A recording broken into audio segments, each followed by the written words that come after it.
नहीं है यार, सिर्फ ये इलेक्ट्रोमैग्नेटिक इंडक्शन है, इसमें ये बेसिक है सारा। उसके बाद फैराडेज लॉ, लेंज लॉ और एसी जनरेटर, ट्रांसफार्मर, यही कुछ है।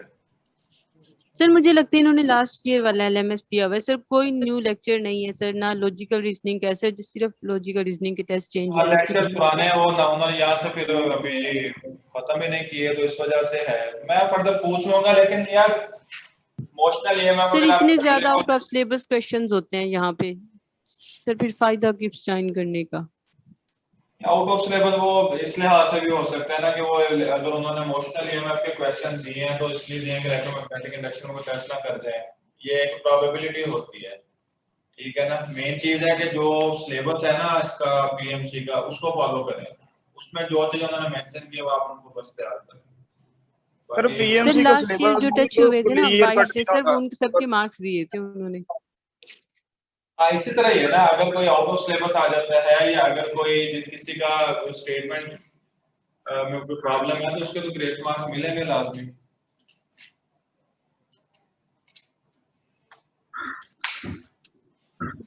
अच्छा जी, चले खैर। तो जो कल वाला टॉपिक था उसका जो आंसर है वो 8.4 वोल्ट है, ठीक है। उसमें देखें आंसर जीरो तो हो नहीं सकता। उसकी रीजन है, हमने कहा था magnetic field perpendicular to the plane of the coil.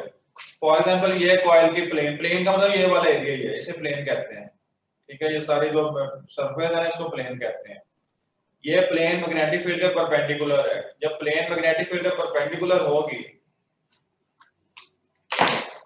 अगर ये प्लेन है, इसका वेक्टर एरिया ये होगा, ठीक है। और मैग्नेटिक फील्ड के परपेंडिकुलर है, तो मैग्नेटिक फील्ड की डायरेक्शन ये वाली, ठीक है। ये मैग्नेटिक फील्ड की डायरेक्शन और ये उसके वेक्टर एरिया की डायरेक्शन, दोनों सेम डायरेक्शन में है, cos 0 1, तो इसका मतलब है फ्लक्स जीरो नहीं होगा। परपेंडिकुलर टू द प्लेन का मतलब है फ्लक्स जीरो नहीं होगा। और उसके बाद बाकी वैल्यूज गिवन थी, तो इंड्यूस्ड ईएमएफ में फार्मूला सिर्फ हमें अप्लाई करना था, ठीक है।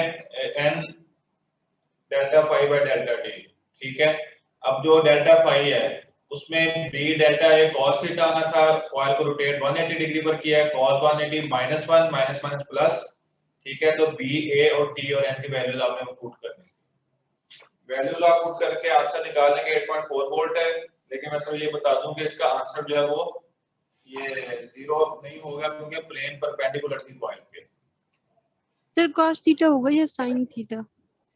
नहीं, cos थीटा ही होगा, एंगल तो cos थीटा ही है, sin थीटा कैसे हो सकता है? सर मेरे ख्याल से सिर्फ फॉर्मूला डालने से नहीं होगा, क्योंकि कम से कम जब मैंने किया था ना सवाल, तो मैंने उसको 2 से भी मल्टीप्लाई किया था, क्योंकि जब वो 180 डिग्री रोटेट हो रहे हैं तो एक दफा पूरा वो कट होगा, फिर वापस अपनी ओरिजिनल पोजीशन पे आ रहे हैं ना, तो वो बेसिकली दो उसके ऊपर वो हो रहे थे।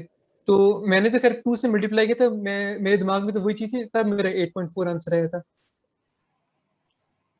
जी सर, वरना खाली नहीं फॉर्मूला से 2 वोल्ट आ रहा है। नहीं, ठीक है ना, वो 180 उसने मुकम्मल चक्कर करना है, तो 180 डिग्री फिर 180 डिग्री हाँ उसी से मतलब 90 और 90 घूमे ना, तो वो मैंने उसको हाँ 2 से मल्टीप्लाई किया था, तब मेरा वो आया था। यही सोच मैंने 2 से मल्टीप्लाई किया था। ठीक है।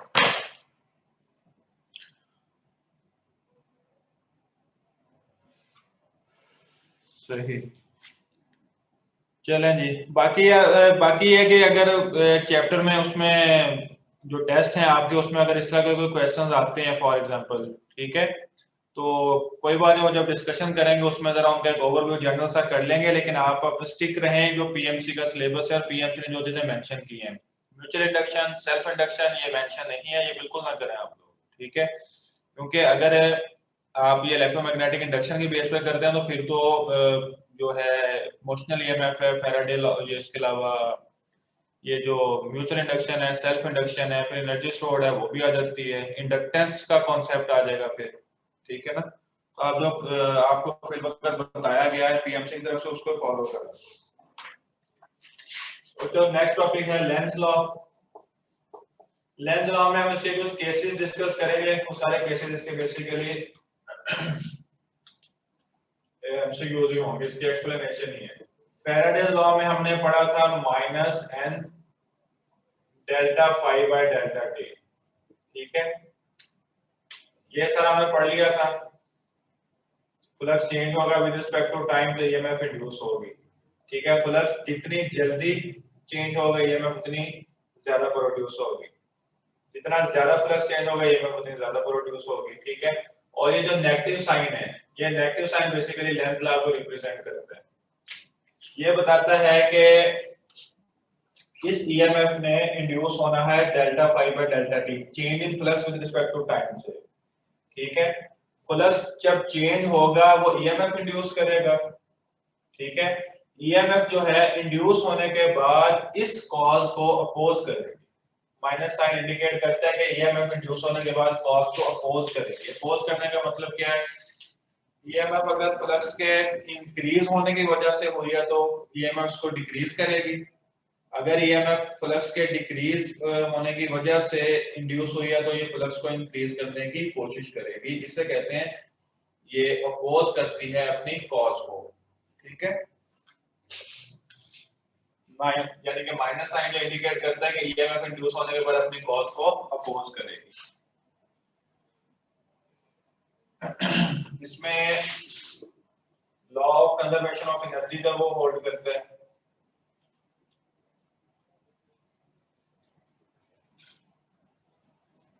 ये मैनिफेस्टेशन है law of conservation of energy की, ठीक है। इसको हम डिस्कस करेंगे कि ये कैसे होल्ड करता है।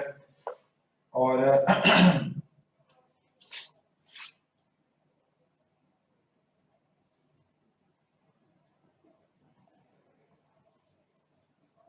ये इंड्यूस करंट के बारे में हमें इंफॉर्मेशन देता है, ठीक है। यानी कि इंड्यूस करंट के डायरेक्शन का मतलब है कि इससे इंड्यूस करंट के डायरेक्शन के बारे में हम इंफॉर्मेशन देंगे, ठीक है। इन करंट जो इंड्यूस होने के बाद कॉइल में या क्लॉकवाइज होगा या एंटी क्लॉकवाइज होगा, ठीक है।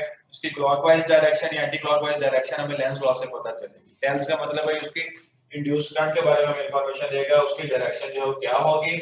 करंट है और करंट जो है उस वक्त फ्लो करता है जब लूप जो है कंप्लीट हो, ठीक है। तो ये इसका मतलब है कि लेंज लॉ जो है क्लोज लूप पर अप्लाई होगा। लूप अगर ओपन भी है ना, ईएमएफ उसमें लाजमी इंड्यूस होगी लेकिन करंट जो है वो फ्लो नहीं कर पाएगा, ठीक है। तो लेंज लॉ जो है बेसिकली इंड्यूस करंट की इंफॉर्मेशन हमें देता है, उसकी डायरेक्शन के बारे में हमें बताता है, इस वजह से ये क्लोज लूप पर अप्लाई होगा।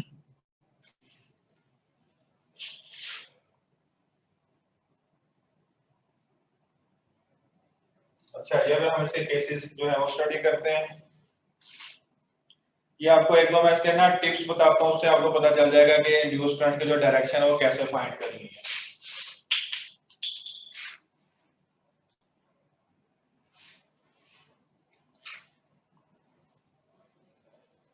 ये कॉइल है, इस कॉइल को मैंने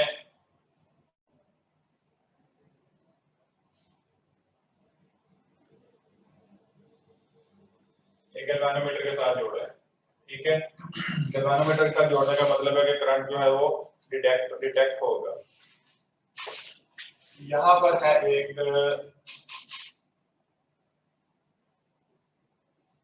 मैग्नेट, ये नॉर्थ पोल है, ये इसका साउथ पोल है, ठीक है। अब देखें,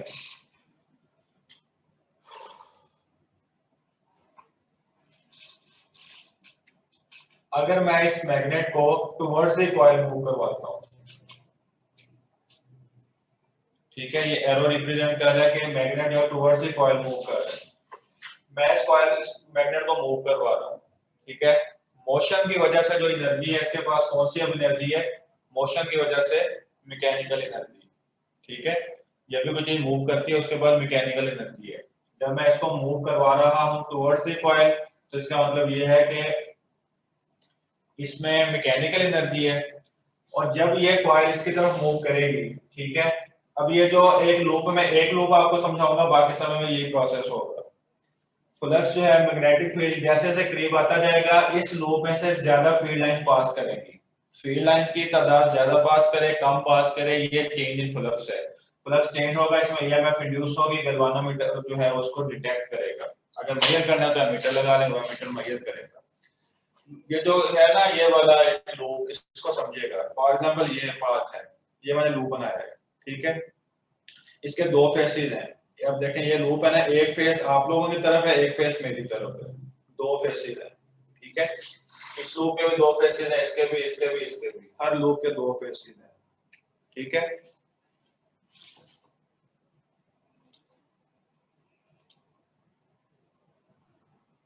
जी अहमद।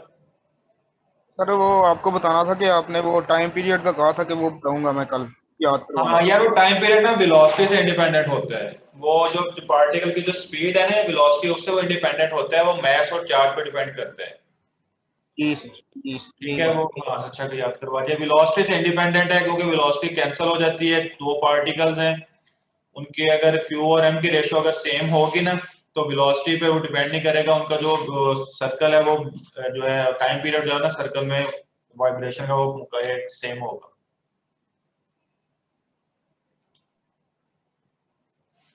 अच्छा जी, अब ये लूप से मैंने आपको बताया, एक वो वाला फेस है जो आपकी तरफ है, एक फेस मेरी तरफ है, ठीक है। अब ये देखेंगे, अब मैं यूं कर लेता हूँ, एक फेस उस तरफ है, एक फेस इस तरफ है। मैं इस तरफ खड़ा हूँ, यहाँ से इसको मैं ला रहा हूँ, ठीक है।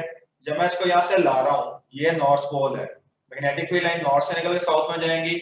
जैसे जैसे ये मैग्नेट जो है टुवर्ड्स द कॉइल जाएगा, इसमें से जो फील्ड लाइंस हैं उनको पास करने वाली फील्ड लाइन की तादाद ज्यादा हो जाएगी। जैसे जैसे करीब आता जाएगा, फील्ड लाइन की तादाद ज्यादा होती जाएगी, फील्ड लाइन की तादाद ज्यादा होगी, फ्लक्स चेंज होगा, इसमें ईएमएफ इंड्यूस हो जाएगी। फ्लक्स चेंज हो गया, ईएमएफ इंड्यूस हो गई, ठीक है। ईएमएफ इंड्यूस होने के बाद इस कॉज को अपोज करना है। अपोज करने का मतलब है मैं से टुवर्ड्स द कॉइल मूव करवा रहा हूं, इसमें ईएमएफ इंड्यूस होने के बाद इसको away from the coil move करवाने की कोशिश करेगी। अब वो away from the coil move करवाने के लिए क्या करेगी, उसने करंट को अब मूव करवाना है। ईएमएफ इंड्यूस होगी, करंट इस लूप में से फ्लो करेगा और करंट की जो डायरेक्शन है वो इस तरह की डायरेक्शन होगी जो इस कॉज को अपोज करे, ठीक है। मैं सिंपल आपको ना स्टेप बाय स्टेप बताता हूँ। पहली चीज, एक आप समझ गए ना तो बाकी सारे खुद ब खुद होते जाने हैं। इसलिए खासतौर पर जो फ्रेश कैंडिडेट्स हैं उनके लिए ये है कि वो गौर से इसको एक दफा समझें, ठीक है। देखें, ये लूप है, इसके दो फेसेस हैं, एक मेरी तरफ है, एक आपकी तरफ, या एक इस मैग्नेट की तरफ है जहां से मैं से देख रहा हूँ, एक दूसरी तरफ है। हम बात वो फेस की करेंगे जो मेरी तरफ है, ठीक है। ये मैग्नेट है, ये मैग्नेट का नॉर्थ पोल है। मैं मैग्नेट को टुवर्ड्स द कॉइल मूव करवा रहा हूँ। जैसे जैसे मैग्नेट टुवर्ड्स कॉइल के करीब आता जाएगा, इस कॉइल में से जो मैग्नेटिक फील्ड लाइंस हैं वो पास करने की तादाद बढ़ती जाएगी। नंबर ऑफ फील्ड लाइन जो ज्यादा पास करेंगी, जितनी ज्यादा पास करेंगी उतना फ्लक्स यानी कि चेंज हो रहा है, इसमें ईएमएफ इंड्यूस होगी। वो ईएमएफ अब इसको अपोज करेगी। अपोज कैसे करेगी, वो करंट की डायरेक्शन इस तरह रखेगी कि करंट जो है इसको अपोज करेगा, ठीक है। अब कैसे अपोज करेगा देखिएगा। जैसे हमने पढ़ा है ना कि अगर सेम चार्जेस हो रिपेल करते हैं और ऑपोजिट चार्जेस हो तो अट्रैक्ट करते हैं। इसी तरह ये नॉर्थ और साउथ में भी अगर नॉर्थ और नॉर्थ हो, ये आपस में एक दूसरे को रिपेल करेंगे, ठीक है, और नॉर्थ और साउथ जो है वो एक दूसरे को अट्रैक्ट करेंगे। यही चीज यहाँ पर भी अप्लाई होती है। अब करंट है यहाँ पर, अब ये नॉर्थ पोल आ रहा था, इसका मतलब है अगर करंट उस फेस पर जो इस कॉइल के सामने, उस फेस पर अगर नॉर्थ पोल जनरेट कर दे तो ये नॉर्थ पोल इस नॉर्थ पोल को रिपेल करेगा और यही बेसिकली ऑपोजिशन होगी, ठीक है। दोबारा सुने, ईएमएफ ने इंड्यूस, इसको ईएमएफ इंड्यूस हो गई, उसने करंट को फ्लो करवाना है।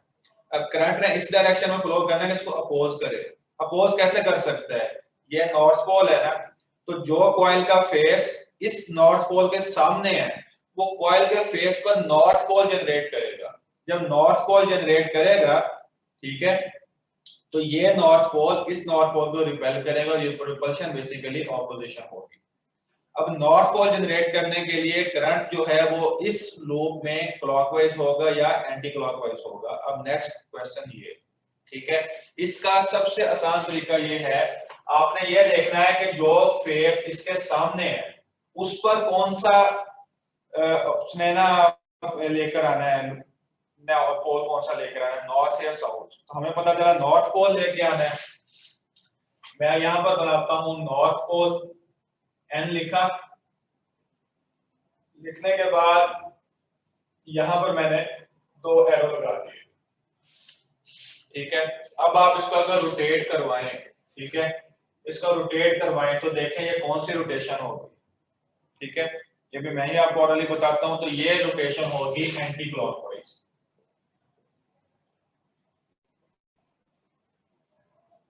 ठीक है, तो यहां से मुझे ये नजर आएगा कि करंट जो है वो एंटी क्लॉकवाइज मूव कर रहा है, और एंटी क्लॉकवाइज मूव करने की वजह से लूप का वो फेस जो इसके सामने है वो यहाँ पर नॉर्थ जनरेट करेगा, ये भी नॉर्थ है, नॉर्थ नॉर्थ रिपेल करेंगे, मैं आगे लेकर आ रहा था, ये इसको पीछे की तरफ धकेलेगा।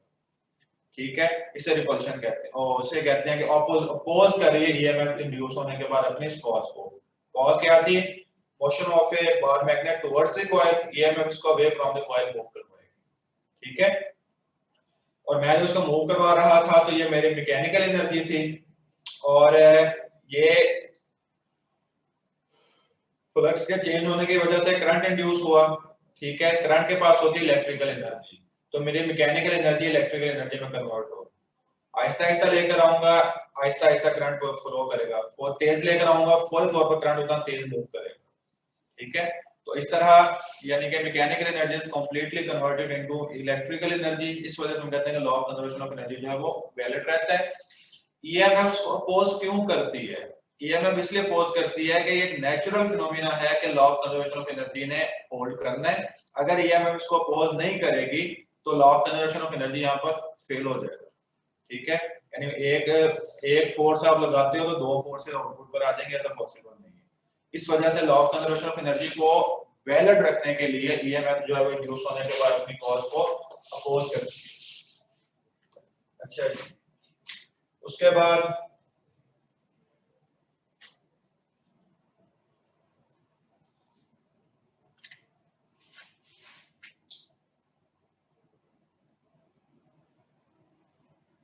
ये नॉर्थ है, ये साउथ है, मैं इसका वे लेकर जाना हूं। ठीक है, magnet is moving away from the loop. अब क्या होगा देखें, जैसे मैग्नेट इससे अवे जाएगा क्या होगा, जो फील्ड लाइन इसमें से पास हो रही थी वो कम होना शुरू हो जाएगी। ठीक है, फील्ड लाइन जो है वो कम हो जाएगी। फील्ड लाइन कम का मतलब है चेंज है, फिर फ्लक्स चेंज होगा, ईएमएफ इंड्यूस होगी, वो करंट को इसमें फ्लो करवाएगी। अब करंट ने क्या करना है? अब करंट ने ये करना है कि ये अवे जा रहा है, इसको टुवर्ड्स अपनी तरफ लेकर आना है। ठीक है, तो उसके लिए करंट क्या करेगा, यानी कि ये नॉर्थ है, अवे जा रहा है, तो इसको अपनी तरफ लाने के लिए करंट जो है इस फेस के सामने साउथ पोल जनरेट करेगा। अगर वो साउथ पोल जनरेट करता है तो इसका मतलब ये होगा कि ये इसको अट्रैक्ट करेगा, और ये अट्रैक्शन अपोज करना कहलाएगा। ठीक है, तो उसके लिए करंट जो है इस केस में south direction, south pole generate करने के लिए करंट मूव करेगा। अगर आप साउथ का एस लिखकर यूं इसको एरो लगा दें, ठीक है, अब आप इसको मूव करवाएं तो आप ये देखेंगे कि इस केस में करंट जो है वो क्लॉकवाइज डायरेक्शन में मूव करेगा। ठीक है, जिसका मतलब है लेंस लॉ की मदद से आपको फौरी तौर पर पता चल जाएगा कि करंट जो है वो किस डायरेक्शन में मूव करेगा। लेंस लॉ से आपको ये पता चलता है कि साउथ क्लॉकवाइज होगा या एंटी क्लॉकवाइज होगा। अच्छा जी, अब मैं दो केसेस लिखूंगा, वो आप लोगों ने मुझे उसके आंसर देने हैं, और ये जिन्होंने हैंड रेज करने हैं और उनसे मैंने पूछना है।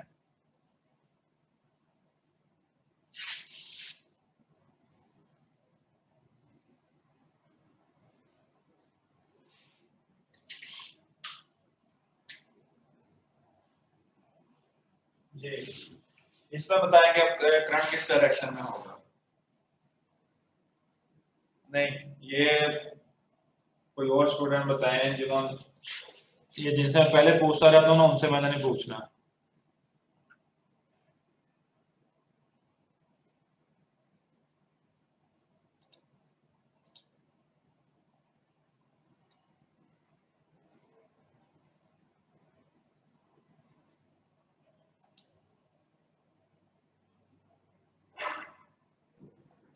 क्लॉकवाइज होगा क्योंकि टुवर्ड्स जा रहा है, तो साउथ पोल जनरेट होगा कॉइल में। ठीक है, उसके अलावा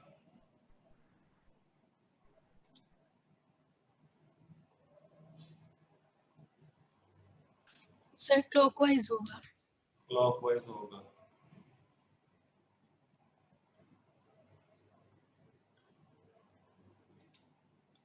जी, कुछ ऐसे स्टूडेंट हैं जिन्होंने हैंड रेज नहीं किया था और मैं उन्हें थोड़ी तकलीफ दूंगा कि वो हैंड रेज बेशक ना करें लेकिन बोलें जरूर।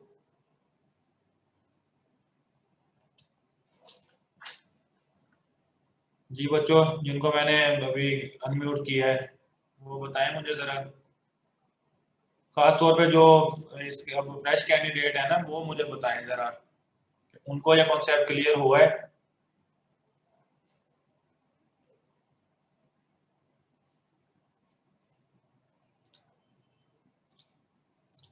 जी, किसी को प्रॉब्लम है इस टॉपिक में, लेंस लॉ में? सर एनर्जी कंजर्वेशन के बारे में दोबारा बता दो। मैं बता देता हूँ।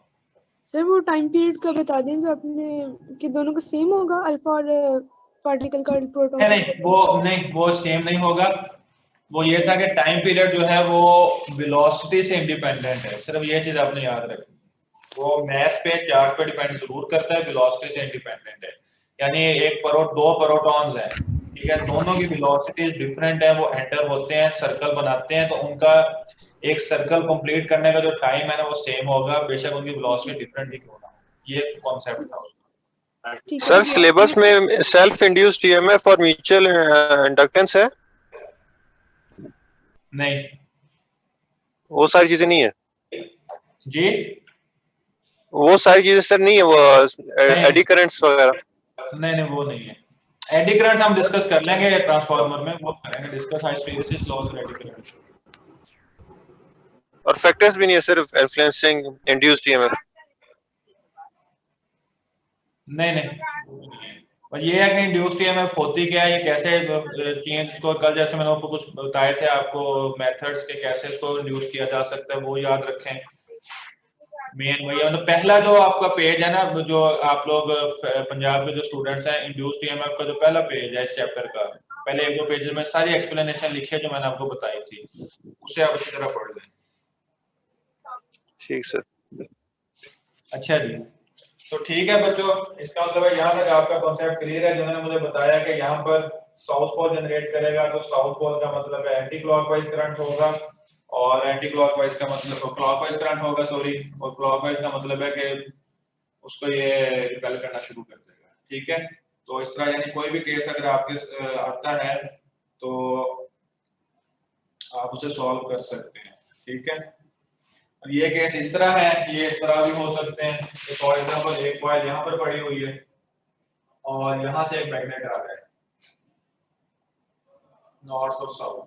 ठीक है, यहाँ ये अब कॉन्सेप्ट जो है वो ये अपवर्ड ऊपर से रहा है, फ्री फॉल है। ठीक है, लेकिन ये है कि इसका जो एक्सेलरेशन है ये फ्री फॉलिंग कर रहा है। इस केस में यही कॉन्सेप्ट अप्लाई होना है कि इस लूप का जो पार्ट इसके सामने है उस पर ये नॉट जनरेट करने के लिए एंटी क्लॉकवाइज करंट को मूव करवाएगा। ठीक है, जब करंट एंटी क्लॉकवाइज मूव करेगा तो ये इसको रिपेल करना शुरू कर देगा। और इस केस के अलावा एक केस मैं आपको और बता देता हूं कि यही केस है कि नॉर्थ और साउथ है, एक कॉइल है, मुकम्मल नहीं है ये कॉइल। ठीक है, इस कॉइल में अब आपने ये याद रखना है कि ईएमएफ जो है वो इंड्यूस हो जाएगी, लेकिन जो इंड्यूस करंट है वो इसमें फ्लो नहीं कर पाएगा। यानी कि जहां पर करंट आएगा वो मूव करेगा, लेकिन हम बात करते हैं क्लोज लूप की, पूरे लूप में जो करंट है ना वो पास नहीं कर पाएगा। ईएमएफ इंड्यूस होगी, करंट ड्राइव करवाएगी, करंट मूव करेगा, लेकिन क्योंकि ये सर्किट कंप्लीट नहीं है तो करंट पूरे सर्कल में या पूरे लूप में मूव नहीं कर पाएगा। ठीक है, ईएमएफ जरूर इंड्यूस होगी क्योंकि फ्लक्स ने चेंज होना ही होना है। तो ये चीज आप लोगों ने याद रखनी।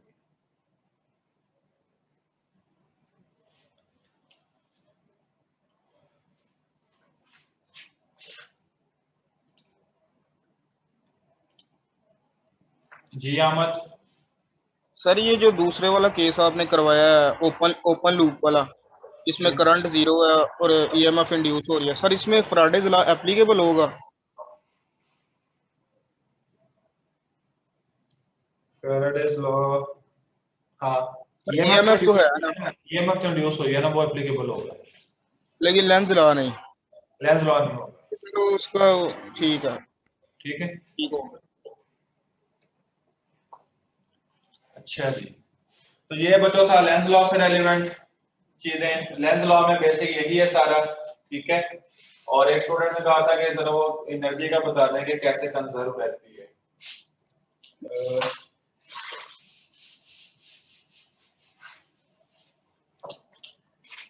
देखो जी, ये कॉइल है, ठीक है, और ये मैग्नेट है। जब मैग्नेट को इस तरह मूव करवाते हैं, ठीक है, मैग्नेट को हाथ से पकड़ के मूव करवाना है, किसी भी सोर्स से अगर मूव करवाना है, तो इस मैग्नेट के पास जो एनर्जी है वो मैकेनिकल एनर्जी है, यानी कि मोशन की वजह से जो एनर्जी होती है वो मैकेनिकल एनर्जी है, ठीक है। फ्लक्स चेंज होगा, ईएमएफ इंड्यूस होगी, उसमें करंट को फ्लो करवाएगी, ठीक है। जो करंट है, ठीक है, करंट के पास होती है इलेक्ट्रिकल एनर्जी, ठीक है। तो इसका मतलब है जैसे जैसे टुवर्ड्स से अवे मूव करेगा, करंट इंड्यूस होगा, करंट के पास है इलेक्ट्रिकल एनर्जी। इसका मतलब यह है कि इसकी मोशन की वजह से इसकी मैकेनिकल एनर्जी इलेक्ट्रिकल एनर्जी में कन्वर्ट होगी। मोशन आप कर रहे हैं, फ्लक्स चेंज हुआ, ईएमएफ इंड्यूस हुआ, करंट प्रोड्यूस हुआ, ड्राइव हुआ, और करंट के पास है इलेक्ट्रिकल एनर्जी, ठीक है। तो इसमें जो करंट होगा, फॉर एग्जांपल ये नॉर्थ है, तो ये यहां से मैं देख रहा हूं, ठीक है, जहां से मैं बता रहा हूं, इसमें करंट होगा एंटी क्लॉकवाइज।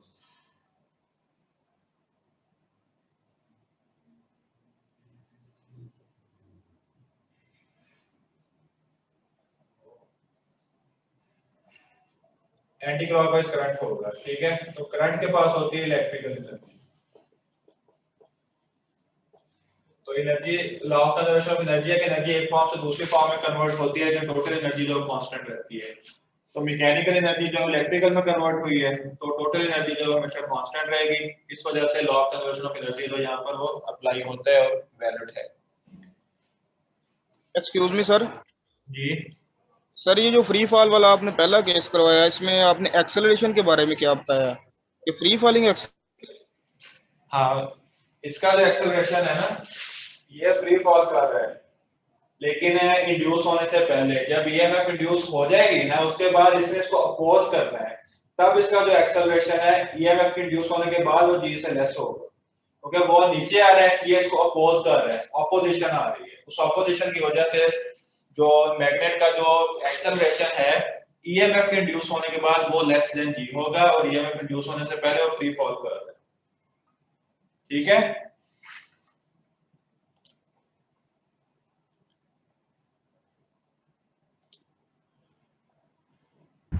सर, इसमें जो जी की वैल्यू वो पॉजिटिव होगी? हाँ जी, तो डाउनवर्ड आ रहा है ना।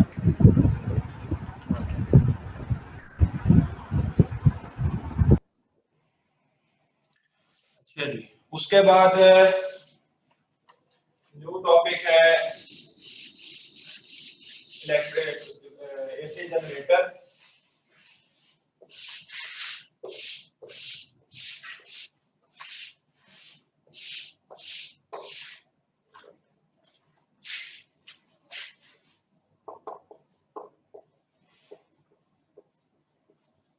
जनरेटिंग इलेक्ट्रिसिटी या एसी जनरेटर, ठीक है। इसके कुछ हम पॉइंट्स डिस्कस करते हैं कि AC generator alternating current generator एक ऐसा डिवाइस है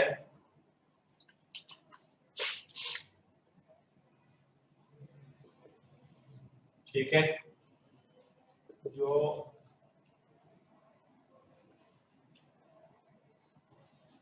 एक डिवाइस है जो मैकेनिकल एनर्जी को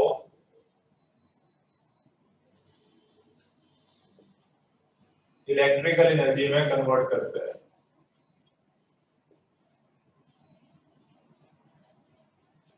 ठीक है। मैकेनिकल एनर्जी को इलेक्ट्रिकल एनर्जी में कन्वर्ट करता है बाय रोटेशन ऑफ कॉइल। कल हमने पढ़ा था कि कॉइल की रोटेशन से फ्लक्स चेंज होता है, ईएमएफ प्रोड्यूस होती है। तो इसमें रोटेशन ऑफ कॉइल है, दो मैग्नेट्स के दरमियान कॉइल है और कॉइल रोटेट करती है, ठीक है। दो मैग्नेट्स के दरमियान, यहाँ पे मतलब एक नॉर्थ पोल है, यहाँ साउथ पोल है, तो इनके दरमियान एक कॉइल रखी है, ठीक है। कॉइल जैसे रोटेट करेगी, फ्लक्स चेंज होगा, ईएमएफ प्रोड्यूस होगी और आगे करंट को फ्लो करवाएगी। तो रोटेशन ऑफ कॉइल का यहाँ पर अप्लाई होता है कॉन्सेप्ट के मेथड क्या है। उसके अलावा एसी जनरेटर का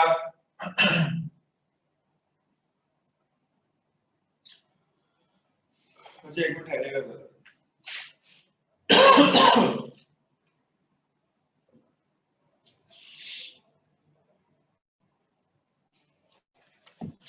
बच्चे आप इसको पढ़े, मैं तो 1 मिनट पानी पी के आया था, 1 मिनट।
अच्छा जी, तो इसको हम डिस्कस कर रहे थे कि इसमें जो मेथड है वो रोटेशन ऑफ कॉइल है, और इसका जो प्रिंसिपल है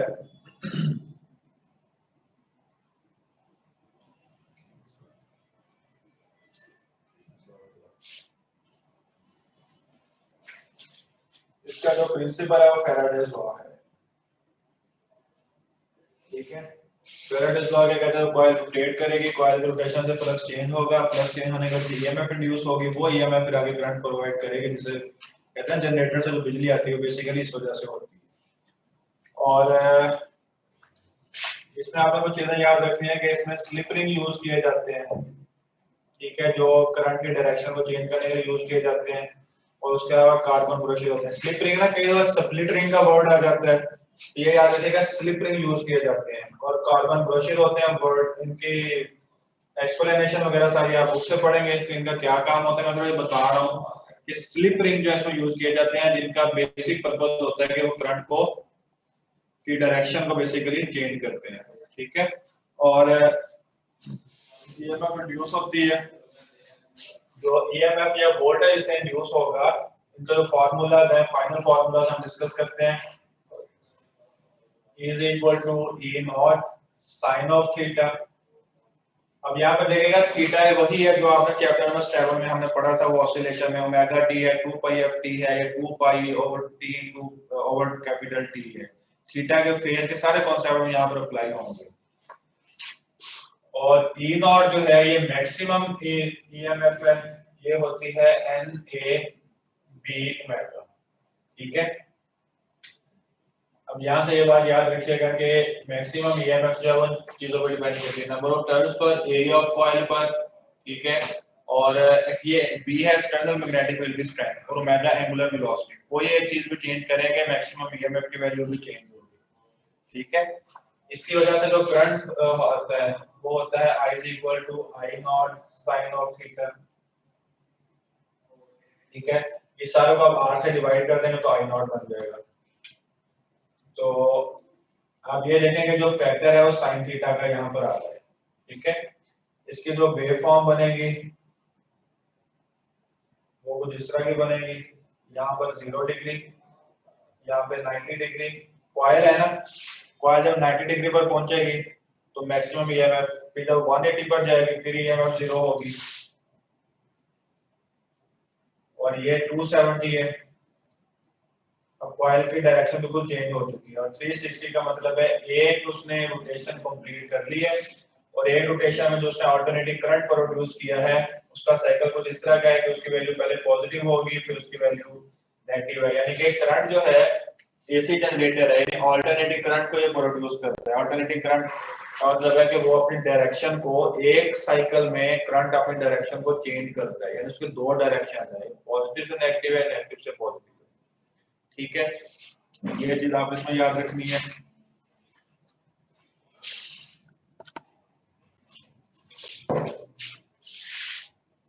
हेलो,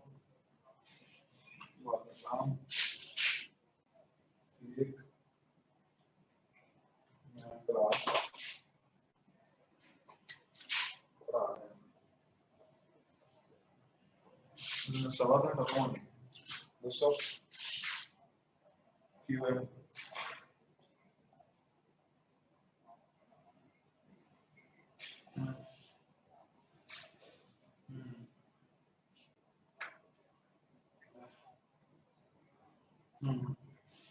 हाँ मैं करता हूँ तब मैं फ्री होकर करता हूँ। चलो ठीक है।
उसे आपसे क्यों सॉल्व करें जरा।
जी अभी तक 4 स्टूडेंट्स ने हैंड रेज किया, 4-5 ने, बाकी करें जरा शाबाश इसको।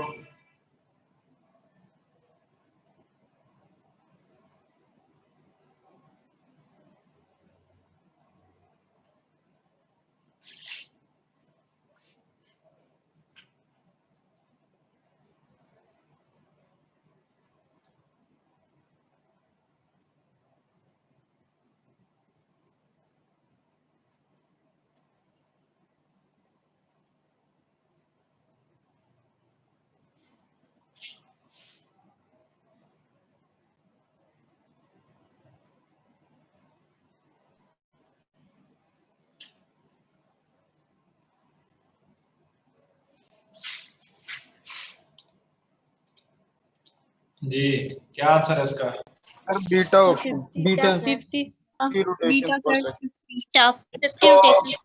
जिनके ऑसिलेशन का कॉन्सेप्ट क्लियर है ना, उनके लिए इसका कोई मसला नहीं है, ठीक है। तो ऑसिलेशन वाला कॉन्सेप्ट यहाँ पर अप्लाई हो रहा है।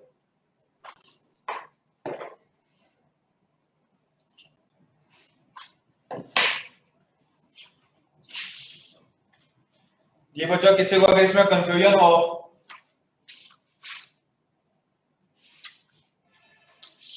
किसी को अगर कंफ्यूजन है इसमें एमसीक्यू में, तो आप बताएं मुझे। Sir, can you tell the exact formula you used for the answer?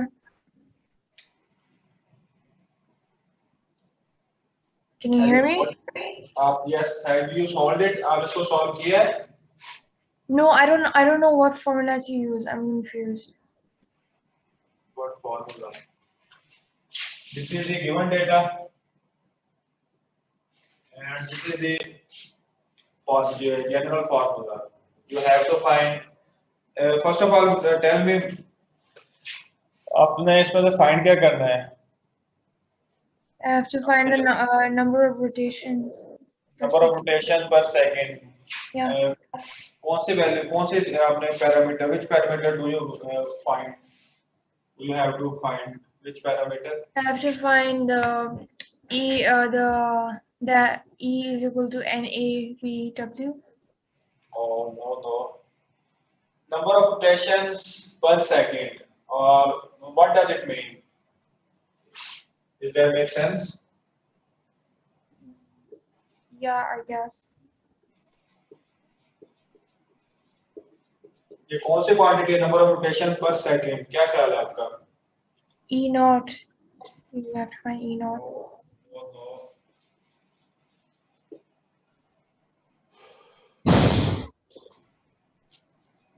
Because I have different formulas from my textbook, so I don't know which one to use.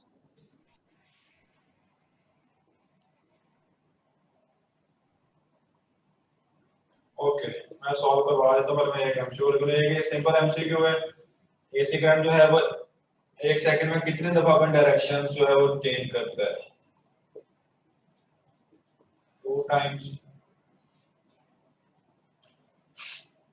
Sir 1 time. Once.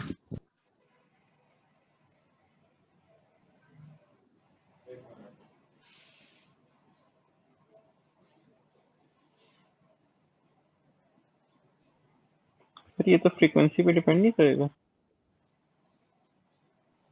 1 time करेगा। Sir ये वैसे वही बात है, frequency पे depend करने वाली बात है। बताया ना क्या होगा, क्या कर रहा है? 50 टाइम 2 टाइम 3 टाइम। सर कौन से मुल्क की बात कर रहे हैं? जिस मुल्क में आप रह रहे हैं, जिस मुल्क में आपने टेस्ट देना पीएमसी का। 50 सर 50 टाइम। हाँ जी, 50 टाइम्स।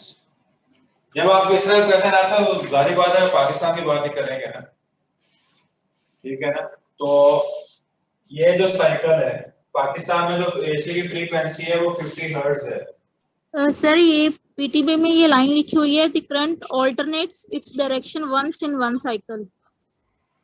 वो सर साइकिल की बात होगी। एक साइकिल है ना, एक साइकिल में अपनी डायरेक्शन को एक दफा रिवर्स कर रहा है ना, लेकिन हाँ जी समझ गई सर समझ। ठीक है ना। तो फ्रीक्वेंसी जो है एसी जो है वो अपनी उसकी फ्रीक्वेंसी 50 हर्ट्ज होती है, जिसका मतलब है 1 सेकंड में इस तरह के 50 साइकिल्स प्रोड्यूस करता है एसी जनरेटर जो हम यूज करते हैं, ठीक है। तो इसका मतलब है कि 1 साइकिल में अगर वो एक दफा अपनी डायरेक्शन चेंज करता है, तो फ्रीक्वेंसी उसकी 50 हर्ट्ज है, तो कितनी दफा डायरेक्शन चेंज करेगा? 50 टाइम 50 टाइम्स करेगा, ठीक है। इस तरह की चीज भी आपसे पूछी जा सकती है। एसी जनरेटर में बेसिक आपकी ये इक्वेशन है, ये वाली, ठीक है। ये इक्वेशन है मेन, ईएमएफ वाली है, इसका ये ग्राफ है। उसके अलावा ये मैक्सिमम ईएमएफ है, ये इन 4 चीजों पर डिपेंड करती है। उसके अलावा जो करंट है आई नॉट, इसको डिवाइड कर देंगे आर से, तो आई नॉट आ जाएगा। ये चीजें मेनली जिसमें से एमसीक्यू वगैरह बन सकते हैं। बाकी जो इसके बेसिक चीजें मैं आपको पहले बताई थी बहुत सारी हैं। और उसके बाद ये मैं एमसीक्यू सॉल्व करवा देता हूं आपको। सर सेकंड वाला एमसीक्यू एक दफा दोबारा बता दें सर, मुझे समझ नहीं आएगा सर। ये जो आप अभी कर रहे हैं ये वाला, नो सर, ये जो आपने अभी जो दूसरी साइड पे था जो आपने कर दी है, ये जो साइकिल है ना, कॉइल एक रोटेशन मुकम्मल करेगी, इस तरह का एक साइकिल बनेगा, ठीक है। सर ये राइट साइड वाला आप दोबारा से समझा सकते हैं एक बार? मैं समझा देता हूं, वो मैं करता हूं एक्सप्लेन, मैं समझाता हूं। कॉइल जब एक रोटेशन कंप्लीट करेगी ना, तो इस तरह का एक साइकिल बनेगा, ये अपनी डायरेक्शन एक दफा चेंज करेगी, मतलब पहले पॉजिटिव से नेगेटिव थी, बाद में नेगेटिव से पॉजिटिव है, ठीक है। इसका मतलब ये है कि हमारे घर पाकिस्तान में जो हम इलेक्ट्रिसिटी यूज करते हैं, ठीक है, इसमें जो कॉइल वगैरह मूव कर रही है, हमारी जो फ्रीक्वेंसी है वो 50 हर्ट्ज होती है, ठीक है।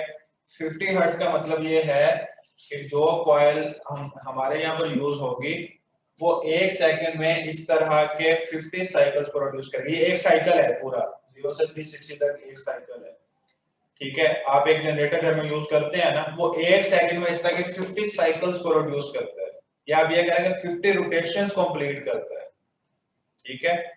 तो 50 रोटेशन कंप्लीट करता है, एक रोटेशन में उस करंट के डायरेक्शन 1 टाइम चेंज होती है एक रोटेशन में, ठीक है। तो आप ये बताएं कि एक इसके कंप्लीट एक सेकंड में कितने रोटेशन जो है वो एक सेकंड में कितने दफा ये करंट अपने डायरेक्शन को चेंज करेगा। एक साइकिल में एक दफा करता है, ठीक है, और एक सेकंड में कितने दफा करेगा। इसका आंसर मुझे देगा, कैसे समझ आया आपको? Sir 50 times. 50 time, yes sir, आ गया, ठीक है, 50 टाइम। अच्छा, जिसके बाद ये वाला क्वेश्चन है, देखिए ये सब कुछ वही डेटा है, आपने ये चीज याद रखनी है कि ये जो आपने ऑसिलेशन में जो कुछ सॉल्व किया था, बिल्कुल वही कॉन्सेप्ट यहाँ पर अप्लाई होने हैं।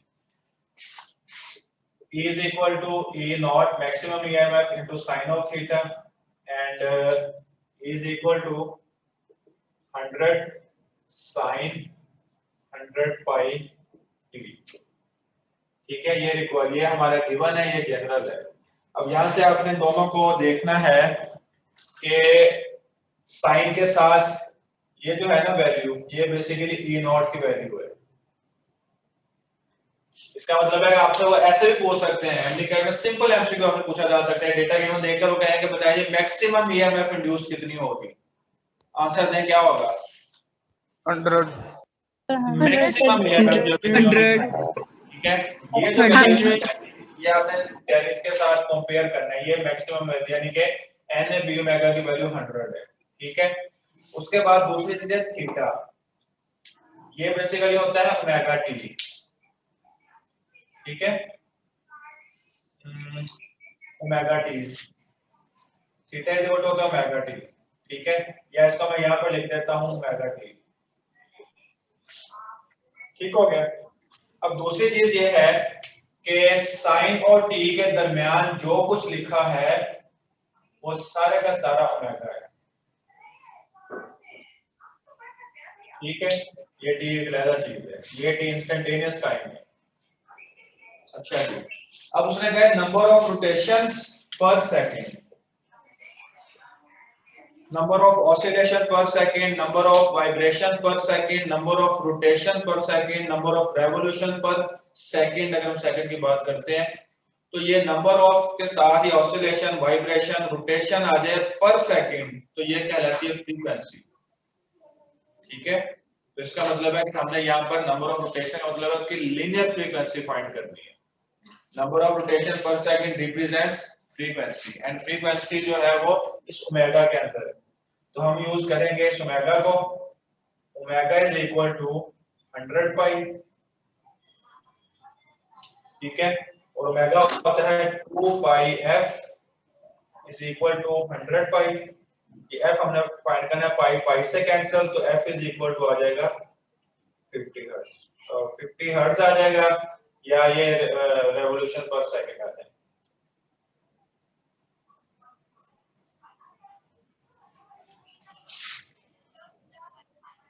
जी बच्चों, बात समझ आ गई आपको इसकी?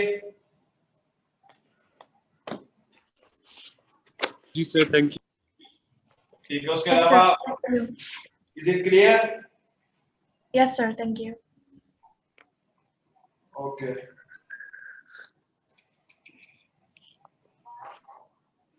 अच्छा जी, आपके लिए फिर ये एसी जनरेटर यहाँ तक ही काफी है। कल इंशाल्लाह ताला हम डिस्कस करेंगे ट्रांसफार्मर, और ट्रांसफार्मर के साथ फिर इंशाल्लाह हम ना अगला रेक्टिफिकेशन वाला टॉपिक है वो भी डिस्कस कर लेंगे, इलेक्ट्रॉनिक्स वाला। यहाँ तक अगर किसी का कोई क्वेश्चन है तो पूछ लें।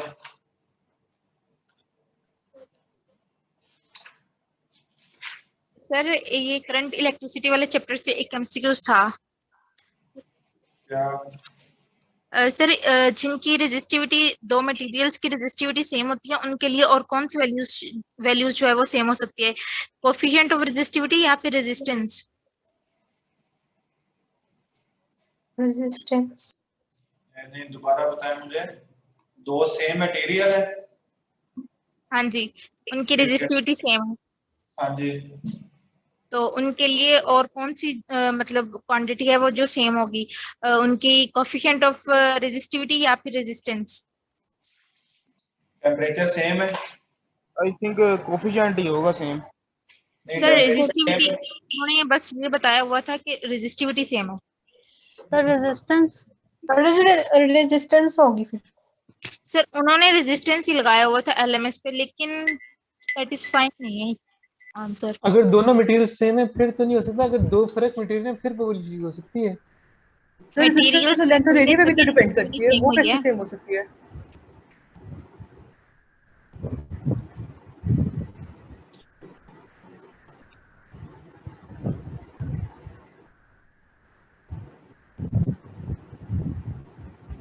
ये मेरा आंसर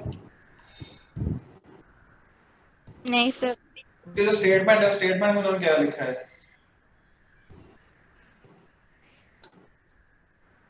नहीं, जो आंसर की एक्सप्लेनेशन है, एक्सप्लेनेशन में उन्होंने क्या लिखा है? सर नहीं एक्सप्लेनेशन दी हुई थी। एक्सप्लेनेशन नहीं दी हुई थी? नहीं सर, कुछ क्वेश्चंस की देते हैं, कुछ की नहीं भी देते। एक मिनट ठहरे, मैं आपसे डिस्कस करता हूँ।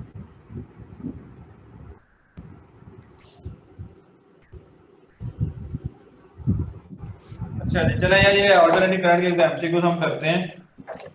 ये बेसिक सी चीजें जरा यहाँ पे डिस्कस हो जाएंगे, फॉर्मूला जरा रिवाइज भी हो जाएगा।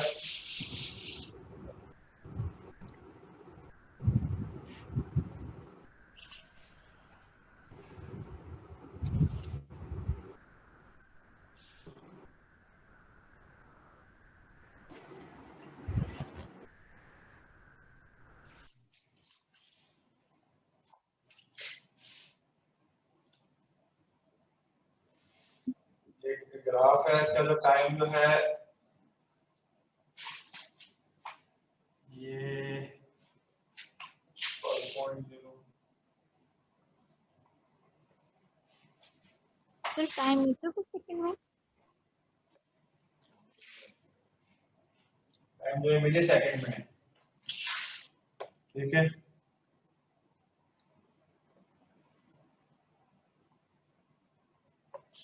इसमें आप बता रहे हो वैसे कितनी होगी?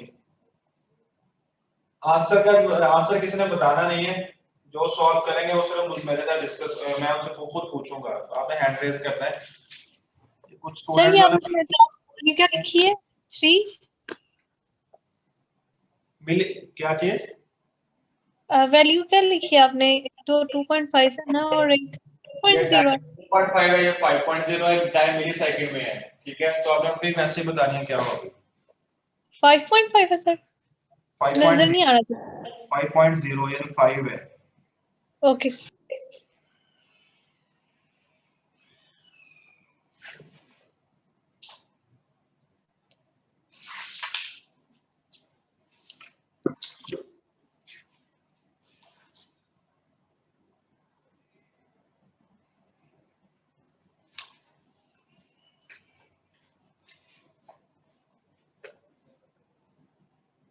So 400. 0.4 second. 0.4 second. 0.4 second second तो नहीं ना आएगा, तो 400 हर्ट्ज ही है। Sorry, hertz. ठीक है 400 हर्ट्ज है। इसमें सिर्फ एक चीज मैंने आपको क्लियर करनी थी, 400 ये फ्रीक्वेंसी का जो फार्मूला है वो होता है 1/t। ठीक है, यहाँ पर आपने टोटल आपका ये तो 2 साइकिल्स है, 2 साइकिल्स का टाइम जो है 5 है, तो टाइम पीरियड जो है वो हमेशा time required to complete 1 vibration होता है। ठीक है, अगर इस तरह का कोई क्वेश्चन आ जाए तो आपने एक वाइब्रेशन जहाँ कंप्लीट हो रही है ना, आपने उसका टाइम जो है वो यहाँ पर मेंशन कर। ठीक है, इसको आगे आपने सॉल्व करना है। सर ये बताने का, इसको ये क्वेश्चन करवाने का पर्पस ये था। ठीक है सर, ये जो पहले क्वेश्चन पूछा था इसका आंसर सर कोफिशिएंट नहीं होगा, कोफिशिएंट ऑफ रेजिस्टिविटी, मतलब उनका सेम होगा अगर उनकी रेजिस्टिविटी सेम है। रेजिस्टेंस तो नहीं ना सेम हो सकती, किसी की लेंथ ज्यादा हो सकती है, किसी की कम हो सकती है, लेकिन मटेरियल तो दोनों का सेम होगा, तो फिर कोफिशिएंट सेम होगा आई थिंक। हाँ जी, मैं भी सोच रही थी कि कोफिशिएंट ऑफ ये आना चाहिए, लेकिन उन्होंने रेजिस्टेंस मार्क किया हुआ था राइट, तो इसलिए पूछ रही हूँ। सर एलएमएस पे वैसे आंसर्स ना कोई कोई क्वेश्चंस ऐसे होते हैं रॉन्ग भी मार्क किए होते हैं उन्होंने एलएमएस पे, तो साफ पता चल रहा होते हैं यार, मेरे ख्याल में ऑलमोस्ट होते हैं। ऑलमोस्ट सर नहीं, 50 में से 2-3 हो ही जाते हैं, मतलब जो ऐसे होते हैं कि जिनके मार्क गलत किए होते हैं। असल में जो लिखते हैं ना, वो क्या कहते हैं उसको, वो कंपोजर जब लिखते हैं वो लिखने में कोई मिस्टेक कर जाते हैं। असल में प्रॉब्लम वहां से आती है। कई दफा ऐसा होता है कि वो क्वेश्चन कोई होता है, आंसर कोई उसका लिखा होता है, जब हम उसे दोबारा पढ़ते हैं तो चेंज भी करवाते हैं, वो कंपोजर जो है कई दफा ऐसा कर जाते हैं।